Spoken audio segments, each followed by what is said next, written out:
Hello everyone, welcome to agriculture competition quick. आशा करता हूँ आप लोग अच्छे होंगे और मैं भी बहुत अच्छा हूँ। ठीक है, आज हम स्टार्ट करते हैं एक नया टॉपिक जो क्या है हमारा बीट साइंस, खरपतवार विज्ञान। ठीक है, तो अब बात करते हैं खरपतवार होता क्या है। ठीक है, तो ये क्लास जो है, चाहे 11th का बच्चा हो, चाहे 12th का बच्चा हो, चाहे बीएससी वाला हो, चाहे पोस्ट ग्रेजुएशन वाला हो या कंपटीशन वाला हो, सबके लिए ये क्लास क्या होने वाली है, हेल्पफुल होने वाली है। तो ज़्यादा से ज़्यादा अपने दोस्तों के साथ शेयर कर लें और वीडियो को लाइक और चैनल को सब्सक्राइब कर लें। ठीक है, तो हम पढ़ते हैं बीट साइंस, खरपतवार विज्ञान।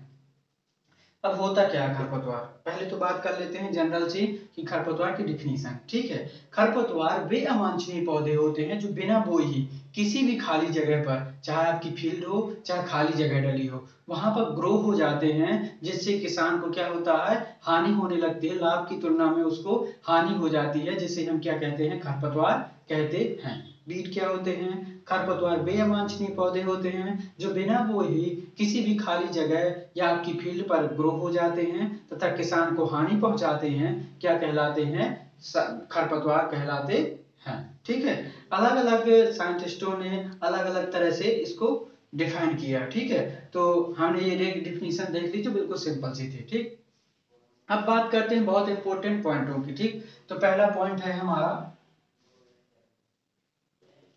बीड शब्द किस भाषा से लिया गया है। ठीक है, बीड शब्द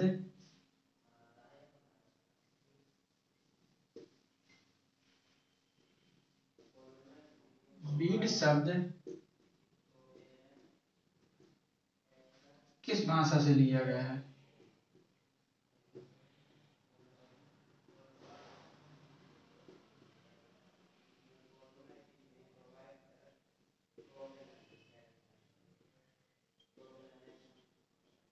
ठीक, पहला हमारा पॉइंट क्या बनता है, बीड शब्द किस भाषा से लिया गया है। तो बीड शब्द हमारा जो है किस भाषा से लिया गया है, Anglo section, Anglo section, Anglo Saxon शब्द से लिया गया है। हमारा बीड शब्द किस भाषा से लिया गया है, बीड शब्द हमारा एंग्लो सेक्सन सेक्सन शब्द से, भाषा से लिया गया है। तो हमारा बीड शब्द किस भाषा से लिया गया है, बीड शब्द हमारा एंग्लो सेक्सन भाषा से लिया गया है। ठीक है, जो इंपॉर्टेंट है, स्टार बना के लिख लेना चारों पॉइंट। ठीक, तो किस भाषा से लिया गया है, एंग्लो सैक्सन शब्द से, भाषा से लिया गया। ठीक है, मैं इसको और अच्छे से समझा रहा हूं, पहले अगले पॉइंट लिख लेते। ठीक, दूसरा पॉइंट लिखना है, बीट शब्द की खोज किसने की थी।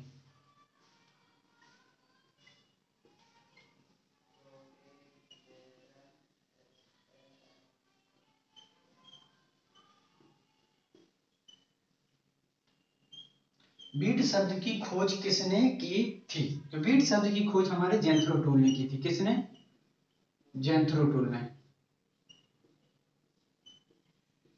ठीक, किसने की थी, बीट शब्द की खोज हमारे जेंथ्रोटूल नामक वैज्ञानिक ने की थी। ठीक है, अगला पॉइंट,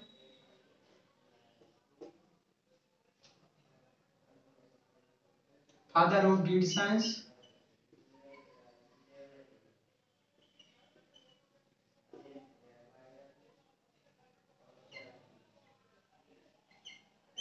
फादर ऑफ बीट किसको कहा जाता है, फादर ऑफ बीट हमारे जेंथ्रोटूल को ही कहा जाता है।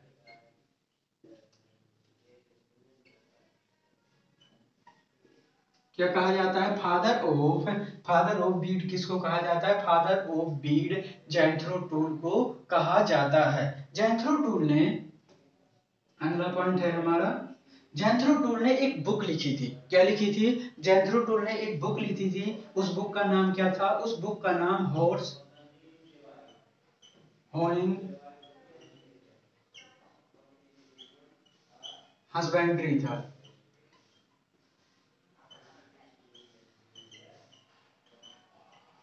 क्या था, उस बुक का नाम हॉर्स होइंग हस्बेंड्री था। ठीक है, ये कब बुक लिखी गई थी, ये बुक लिखी गई थी हमारा 1731 में। ठीक, ये चार शब्द हैं हमारे जो बहुत इंपॉर्टेंट है, मैंने स्टार बना दिया है। ठीक है, तो एक स्टार और बना देगा। ठीक, तो पहली बात आती है बीट की डिफिनीशन, जो मैंने बता दी। बीट खरपतवार वे अवांछनीय पौधे होते हैं जो बिना बोए ही किसी भी स्थान पर, चाहे आपकी फील्ड हो चाहे खाली जगह हो, वहां पर ग्रो हो जाते हैं। क्या कहलाते हैं? खरपतवार कहलाते हैं। अब खरपतवार, ठीक है। अब हमारा बीट शब्द किस भाषा से लिया गया है? बीट शब्द हमारा एंग्लो सैक्सन भाषा से लिया गया है। बीट शब्द की खोज किसने की थी? बीट शब्द की खोज हमारे जेंथ्रो टूल ने की थी। फादर ऑफ बीट किसको कहा जाता है? जेंथ्रो टूल को कहा जाता है। जेंथ्रो टूल ने एक बुक लिखी थी। कौन सी लिखी थी? Horse hoeing husbandry. कब लिखी थी? 1731 में, ठीक है। तो ये जो बुक थी जेंथ्रो टूल की, जेंथ्रो टूल ने पहली बार इस बुक में बीट शब्द का प्रयोग किया था। कब किया था? 1731 में एक बुक लिखी गई थी। हॉर्स होएंड हसबेंड्री नामक बुक में बीट शब्द का पहली बार क्या किया था? प्रयोग किया था, ठीक है। तो बात करते हैं एंग्लो सैक्सन शब्द की, ठीक है। तो अपन ने हमने कल डिस्कस किया था प्रीवियस क्लास में कि लैटिन भाषा के शब्द कुछ ग्रीक भाषा के शब्द हैं, ठीक है। तो ये एंग्लो सैक्सन भाषा का मतलब क्या है, ठीक। तो हमारे देखो यहां से समझते हैं, जो जेंथ्रो टूल थे, जेंथ्रो टूल क्या थे? हमारे ब्रिटेन के थे। कहां के थे? ब्रिटेन के थे। जेंथ्रो टूल हमारे कहाँ के थे? जेंथ्रो टूल हमारे ब्रिटेन ब्रिटेन के थे। तो ब्रिटेन में पहले जो भाषा चलती थी वह कौन सी भाषा चलती थी? Anglo Saxon. क्या चलती थी? कौन सी भाषा चलती थी? एंग्लो सैक्सन नामक भाषा चलती थी। उसके बाद ही इंग्लिश का डेवलपमेंट हुआ है। पहले इंग्लिश भाषा वहां पे नहीं चलती थी। तो हमारे जेंथ्रो टूल कहाँ के थे? जेंथ्रो टूल ब्रिटेन के थे। ऐसे याद कर सकते हैं कि एंग्लो बीट शब्द है वह किस भाषा से लिया गया है, यदि हमें भूल जाता है तो जेंथ्रो टूल कहाँ के थे? जेंथ्रो टूल ब्रिटेन के थे। अब ब्रिटेन में क्या होता है? लैटिन और ग्रीक का यूज नहीं होता था। वहां पे क्या होता था? इंग्लिश के पहले जो एंग्लो सैक्सन भाषा का यूज किया जाता था। उसके बाद ही हमारा किसका? इंग्लिश का डेवलपमेंट हुआ है, ठीक है। तो इस तरह हम याद कर सकते हैं। ये बहुत ही इंपॉर्टेंट पॉइंट है। अब पढ़ते हैं इसके आगे, ठीक है।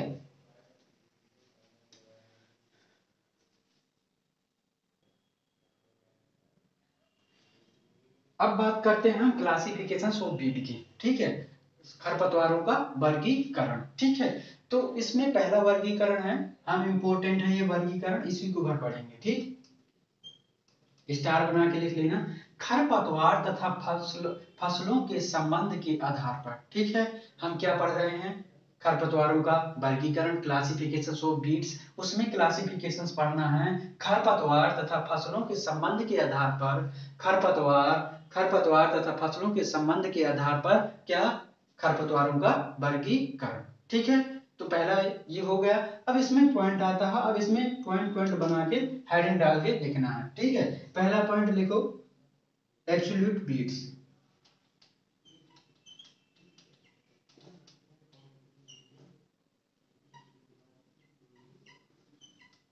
ठीक, एब्सोल्यूट बीट्स, ठीक। अब देखो एब्सोल्यूट बीट्स होता क्या है? बिल्कुल आसानी से पढ़ना है, ठीक है। कहीं भी किसी भी वर्ड में दिक्कत नहीं आएगी। एक ट्रिक के साथ बताऊंगा, ठीक। बिल्कुल आसानी से पढ़ना है और आसानी से आपको बिल्कुल सिंपली तरीके से आपको याद हो जाएंगे। ये जो मैं 8 से 9 पॉइंट बताने वाला हूँ बीट के, ये वेरी वेरी वेरी इंपॉर्टेंट है। क्योंकि आपके हर एक एग्जाम में 1 या 2 नंबर का इससे जरूर से जरूर पूछा जाता है, ठीक है। तो हम बात करते हैं एब्सोल्यूट बीट्स की। अब एब्सोल्यूट बीट होते क्या हैं, ठीक है। तो वे खरपतवार क्या होते हैं? एब्सोल्यूट बीट क्या होते हैं? वे खरपतवार जो बिना बोए ही, ठीक है, बिना बोए ही उगाते हैं। क्या कहलाते हैं? एब्सोल्यूट बीट कहलाते हैं। जो किसान को हमेशा हानि पहुंचाते हैं, क्या करते हैं? वे खरपतवार जो बिना बोए ही उगाते हैं तथा किसान को क्या करते हैं? हानि पहुंचाते हैं, एब्सोल्यूट बीट्स कहलाते हैं, ठीक। अब एब्सोल्यूट बीट्स में कौन कौन से आते हैं? जैसे आपका सत्यानाशी हो गया, ठीक है, और हिरनखुरी हो गया, और कौन से एग्जांपल्स लिख दूं क्या? सत्यानाशी हो गया,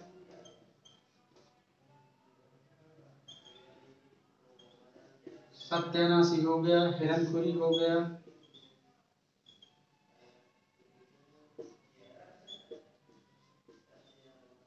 हिरनखुरी हो गया, भथुआ हो गया और कृष्ण।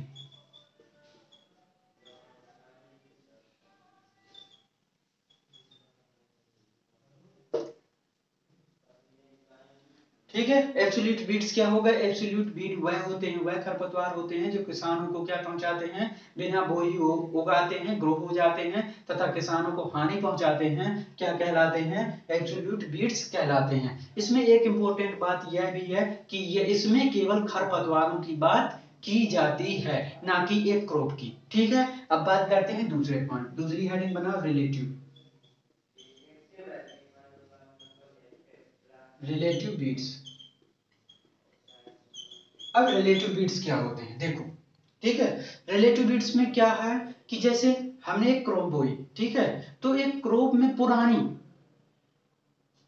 मैंने क्या किया, रिलेटिव बीड्स क्या होते हैं? वह खरपतवार जो हमारी दूसरी क्रॉप के पौधे उस फसल में ग्रो हो जाते हैं, तो वह क्या कहलाते हैं? रिलेटिव बीड्स कहलाते हैं। रिलेटिव बीड्स क्या होते हैं? वह खरपतवार जो हमारी, जैसे मैंने कोई दूसरी क्रॉप लगाई है, किसी दूसरी क्रॉप के पौधे उसके साथ ग्रो हो जाते हैं, तो वह क्या कहलाते हैं? रिलेटिव बीड्स कहलाते हैं। देखो एग्जांपल से समझो, तुरंत समझ में आ जाएगा। ठीक है। जैसे मैंने गेहूं बोया, अभी कौन सा सीजन चल रहा है? रबी सीजन चल रहा है। रबी सीजन में मैंने गेहूं बोया, उसके साथ दूसरा कोई पौधा जैसे सरसों ग्रो हो गया, तो क्या आ जाएगा? रिलेटिव बीड्स कहलाते हैं। ठीक है। तो जैसे मैंने गेहूं बोया, गेहूं के साथ हमारा क्या जम गया? सरसों जम गया। मैंने चना बोया, चना के साथ सरसों ग्रो हो गया, तो वह क्या हो जाते हैं? वह होते हैं हमारे रिलेटिव बीड्स। ठीक है। इसमें क्या होता है? इसमें क्रॉप की बात की जाती है, क्रॉप प्लस क्रॉप। ठीक है। क्रॉप के साथ क्रॉप ग्रो हो रही है, तो वह क्या हो जाता है? हमारा रिलेटिव बीड्स होता है।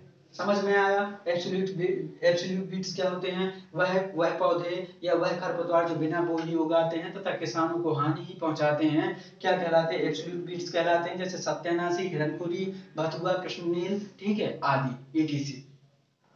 और इसमें हमेशा खरपतवार की बात की जाती है। किसकी बात की जाती है? बीड की बात की जाती है। ठीक है। और इसमें अब बात आती है रिलेटिव बीड्स।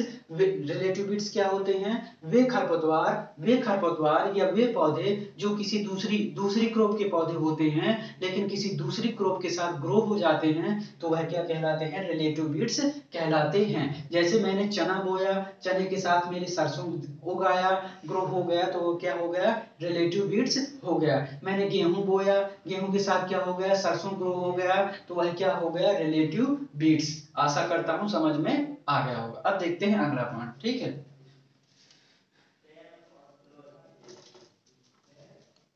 2 पॉइंट हो गए, अगला पॉइंट देखते हैं, इसको रफ कर दे पूरा।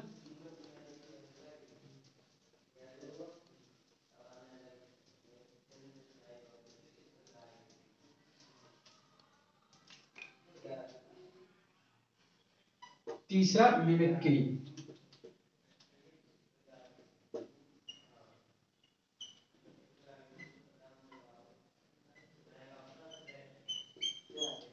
ठीक है। मिमिक्री, मिमिक्री का मतलब होता है नकलची, मतलब उसकी नकल करना। ठीक है। आपने फिल्मों में सुना होगा या कहीं भी है, तो बोलते हैं कि वो उसकी नकल कर रहा है। ठीक है। कोचिंगों में है, स्कूलों में है, कॉलेजों में है, तो लड़के सरों की नकल करते हैं कि सर इस तरह बोलते हैं, इस तरह पढ़ाते हैं। फिल्मों में भी मिमिक्री करते हैं कि कोई अमरीश पुरी की आवाज निकाल रहा है, कोई धर्मेंद्र की आवाज निकाल रहा है, तो क्या वो कहलाती है? उसकी नकल करना। तो उसी तरह ये मिमिक्री बीट्स होते हैं। मिमिक्री बीट्स क्या होते हैं? वह खरपतवार जो हमारी मुख्य फसल के समान दिखते हैं, क्या कहलाते हैं? मिमिक्री बीट्स कहलाते हैं। जैसे एग्जांपल्स, गेहूं का मामा। ठीक है। आपके गेहूं के साथ देखो, गेहूं के पौधे के साथ यदि गेहूं का मामा, जिसका साइंटिफिक नेम फैलिडस माइनर होता है, यदि ग्रो हो जाए, तो आप नहीं पहचान सकते कि यह गेहूं का पौधा है कि यह गेहूं के मामा का, जिसे हम क्या बोलते हैं? गेहेसुआ। ठीक है। तो वो क्या हो जाते हैं? Mimicry weeds. मतलब ऐसे खरपतवार जो हमारी फसलों के समान दिखाई देते हैं, चाहे उनके बीज, चाहे उनके सीड हो, चाहे उनका स्टेम स्ट्रक्चर हो, क्या दिखाई देते हैं? फसलों के समान दिखाई देते हैं, तो उसे ही हम क्या कहते हैं? मिमिक्री बीट्स कहते हैं। एग्जांपल्स में लिख सकते हो, जैसे गेहूं के साथ गेहूं का मामा का ग्रो होना, पहला एग्जांपल्स। दूसरा एग्जांपल्स लिख सकते हो, सरसों के जो बीज होते हैं, सत्यानाशी के जो बीज होते हैं सरसों के समान होते हैं। जैसे सरसों हमारी क्रॉप है और सत्यानाशी एक बीज है, खरपतवार है, तो उसके जो सीड हैं हमारे सरसों के समान दिखाई देते हैं। जिससे मिक्स हो जाए तो नहीं पता कर पाएंगे आप कि यह सरसों की सीड है कि बीट के सीड है, तो उसे क्या बोलेंगे, मिमिक्री बीट्स। अगला याद कर सकते हो आप, प्याजी। ठीक है, एक प्याजी नामक खरपतवार होता है, उसके बीज हमारे प्याज के समान होते हैं, तो उसे हम क्या कहते हैं, मिमिक्री बीट्स कहते हैं। मैंने 3 एग्जांपल्स बता दिए। क्या बता दिए, गेहूं का मामा, दूसरा सत्यानाशी और तीसरा क्या बता दिया, तीसरा प्याजी। ठीक है, तो इतने एग्जांपल्स काफी। अब बात करते हैं अगले पॉइंट की। 3 पॉइंट हो गए, चौथा पॉइंट कौन सा है, रोग है।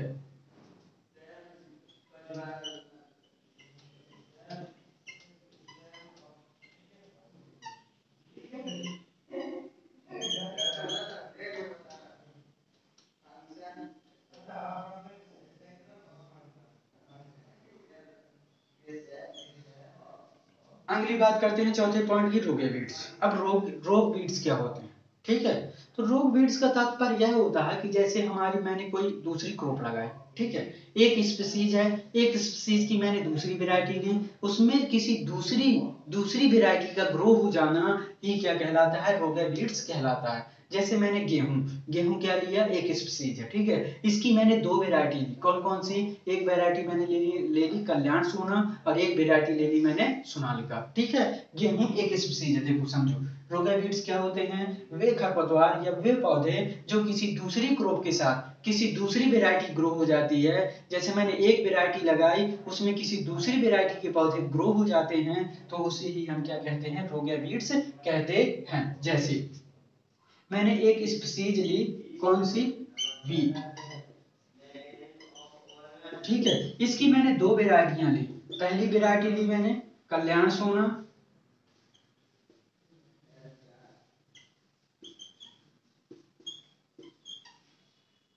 ठीक, दूसरी वैरायटी ली मैंने सोनालिका।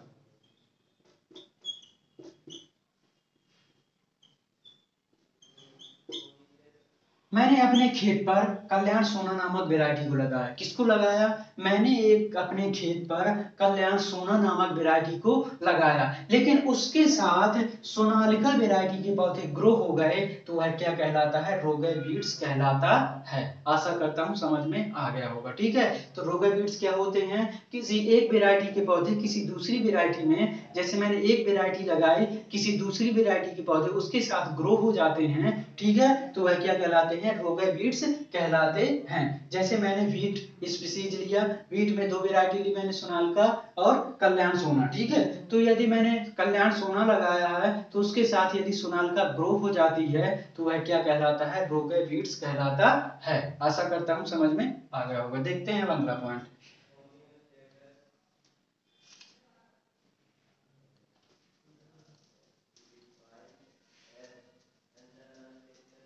कितने हो गए, 5 पॉइंट। ठीक है, 5 पॉइंट के बाद है छठवां पॉइंट। 4 पॉइंट हुए, 5वां पॉइंट क्या है, 5वां पॉइंट क्या है हमारा, ओब्लिगेट।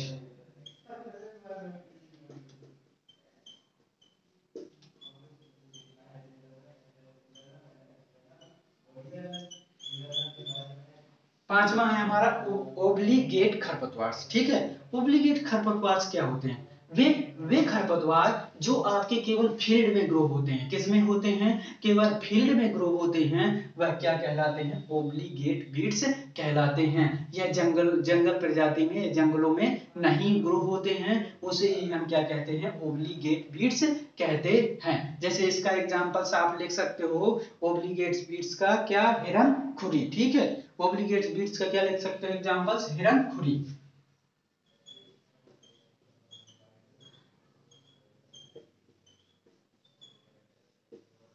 ठीक, तो ओब्लिगेट बीट्स क्या होते हैं, ओब्लिगेट बीट्स वह होते हैं जो आपके फील्ड में ग्रो होते हैं, जंगलों में ग्रो नहीं होते हैं, वह क्या कहलाते हैं, ओब्लिगेट बीट्स कहलाते हैं। उसका एग्जांपल्स लिख सकते हो आप, हिरन खुरी। एग्जांपल्स क्या लिख सकते हो, हिरन खुरी। अब बात करते हैं अगले पॉइंट की। एक होता है facultative beats.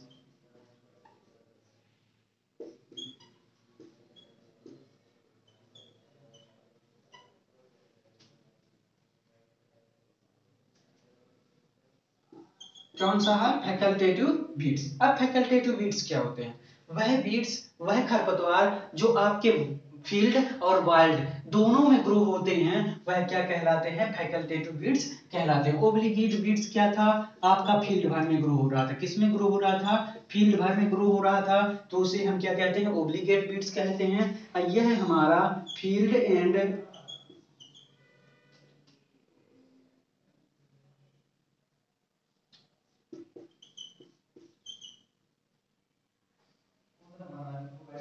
Field and wild, field and wild दोनों में ग्रो हो रहा था, उसे हम क्या कहते हैं? फैकल्टेटिव बीट्स कहते हैं। ठीक है, फैकल्टेटिव बीट्स क्या होते हैं? वह खरपतवार जो आपके फील्ड में, ठीक है, फील्ड में भी और आपके जंगलों में भी ग्रो होते हैं, वह क्या कहलाते हैं? हमारे फैकल्टेटिव बीट्स कहलाते हैं। इसके एग्जांपल्स लिख सकते हो आप। एग्जांपल्स में क्या क्या लिख सकते हो आप? जंगली जंगली जंगली गोभी,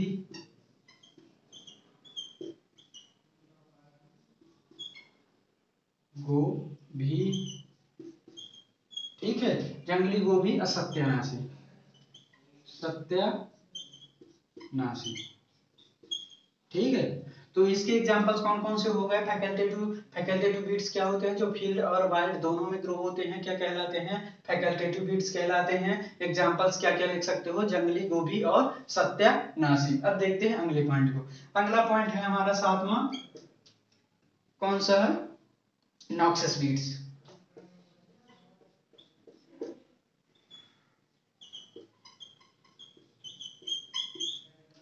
क्या है हमारा? नॉक्सियस बीट्स है, नॉक्सियस।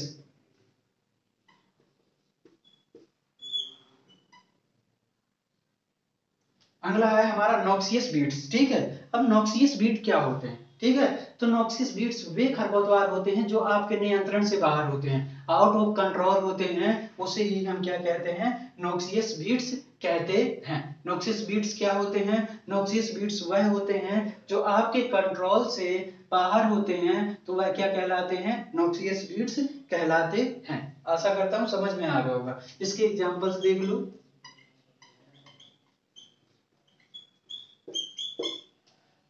नॉक्सियस बीट्स क्या होते हैं?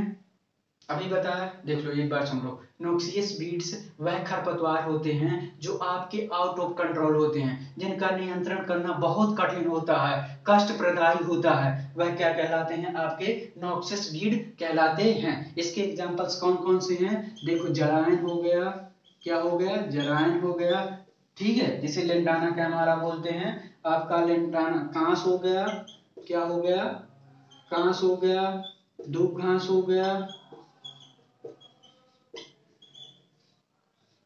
दूब घास हो गया, जंगली गाजर हो गई,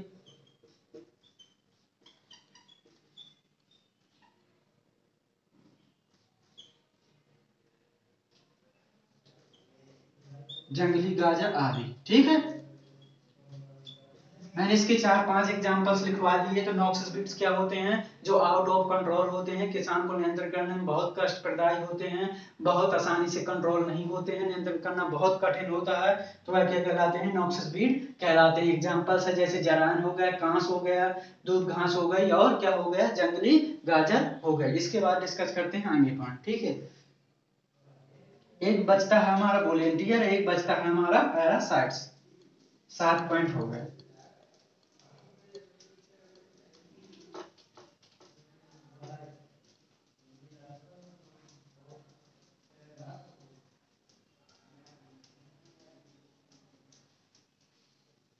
बात करते हैं हम वॉलेंटियर बीट्स की।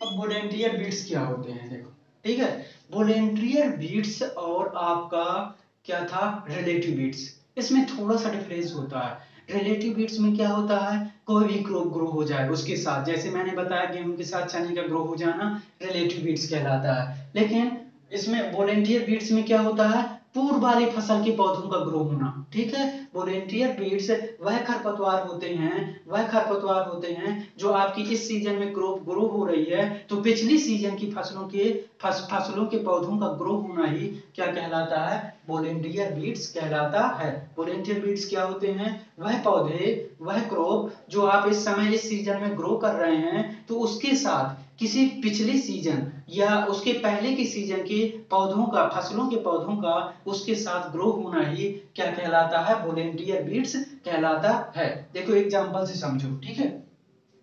बोले जैसे मैंने अभी गेहूं लगाया, ठीक है, मैंने क्या लगाया, इस सीजन में मैंने गेहूं लगाया, इसके पहले मैंने क्या लगाया था, जैसे मैंने गेहूं लगाया, ठीक है, गेहूं कब लगा, रबी सीजन में। खरीफ सीजन में मैं लगा के रखा था मूंग, ठीक है, क्या लगा के रखा था, मूंग। तो ये जो पिछला सीजन है, पिछले सीजन की फसल के पौधों का इस सीजन में ग्रो होना ही क्या कहलाता है, वॉलेंटियर बीट्स कहलाता है। जैसे इस सीजन में मैंने गेहूं लगाया, पिछले सीजन में क्या लगा था, मूंग लगा था या उड़द लगा था, या और सीजन और पिछला सीजन हो, ठीक है, तो वो जो पौधे हैं उसके सीड वहीं डले रहेंगे, और जब मैंने गेहूं लगाया तो उसके साथ ग्रो हो जाते हैं, तो वह क्या कहलाते हैं, वॉलेंटियर बीट्स कहलाते हैं। जैसे मैंने अभी इस सीजन में चना लगाया, ठीक है, पिछली सीजन में क्या लगा था, पिछली सीजन में जैसे तिल लगा था, ठीक है, तो तिल क्या हो गया, हमारे चना के साथ जर्मिनेट हो गया,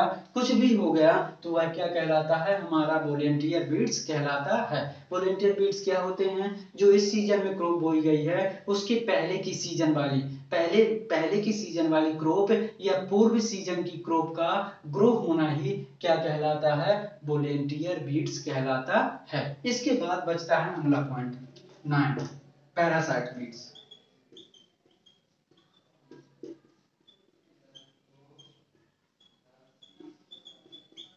जिसे हिंदी में बोलते हैं परजीवी खरपतवार। अब परजीवी खरपतवार क्या होते हैं, वे पौधे जो अपने भोजन के लिए किसी दूसरे पर निर्भर रहते हैं, क्या कहलाते हैं, पैरासाइट बीट्स कहलाते हैं। वे पौधे जो अपने भोजन के लिए किसी दूसरे पर निर्भर रहते हैं, वह क्या कहलाते हैं, हमारे पैरासाइट बीट्स कहलाते हैं। इसके मुख्य एग्जांपल्स, ठीक है, इसमें कौन कौन से बीज आते हैं, इसमें मुख्यतः 4 बीज आते हैं। कौन कौन से, पहला लिख लो,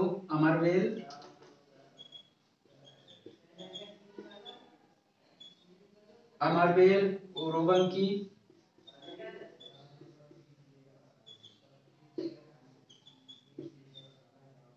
लोरेंथस,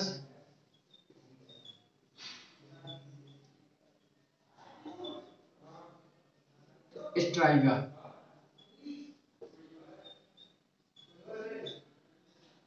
ठीक, तो पैरासाइट बीट्स क्या होते हैं, वे खरपतवार जो अपने भोजन के लिए, वे खरपतवार या वे पौधे जो अपने भोजन के लिए किसी दूसरे पर निर्भर होते हैं, क्या कहलाते हैं, पैरासाइट बीट्स कहलाते हैं। इसमें मुख्यतः 4 खरपतवार देखने को मिलते हैं, अमरबेल, ओरोबंकी और लोरेंथस और स्ट्राइगा। अपने आप में पैरासाइट बीट्स क्या होता है, वेरी वेरी इंपॉर्टेंट होता है। आप मार्क करके लिख लेना, 9वां पॉइंट जो पैरासाइट्स बीट्स है, वेरी इंपॉर्टेंट है। इन्हीं ये क्वेश्चन बनता है कि यह क्या है और क्या नहीं है। तो इसको देखो, पैरासाइट बीट्स को मैंने एक छोटी सी शॉर्ट वीडियो डाल के रखा है, इसी वीडियो के साथ मैं डिस्क्रिप्शन में उसको लिंक कर दूंगा, ठीक है। तो यदि इसको बीट को देख रहे हो तो उसको जरूर देख लेना। उसमें मैंने पैरासाइट बीट्स को 5 से 7 मिनट की क्लास होगी, उसमें कंप्लीटली पूर्ण रूप से समझाया है कि आप अमरबेल क्या है, अमरबेल टोटल स्टेम पैरासाइट है कि टोटल रूट पैरासाइट है, ओरोबंकी टोटल स्टेम पैरासाइट्स है कि टोटल रूट पैरासाइट्स है, लोरेंथस पार्शियल स्टेम पैरासाइट्स है कि पार्शियल रूट पैरासाइट्स है, कि स्ट्राइगा पार्शियल स्टेम पैरासाइट्स है कि पार्शियल रूट पैरासाइट्स है। और इसके चारों के मैंने बहुत अच्छे तरह से एक्सप्लेन किया है, और चारों के मैंने एग्जांपल्स लिखवाए हैं, ठीक है। तो उस पुराने वाली वीडियो को अवश्य देखें, ठीक है। तो आज के लिए इतना ही। यदि आपको वीडियो अच्छे लगते हैं तो चैनल को लाइक करें, सब्सक्राइब करें एंड दोस्तों के साथ शेयर करें। Thank you.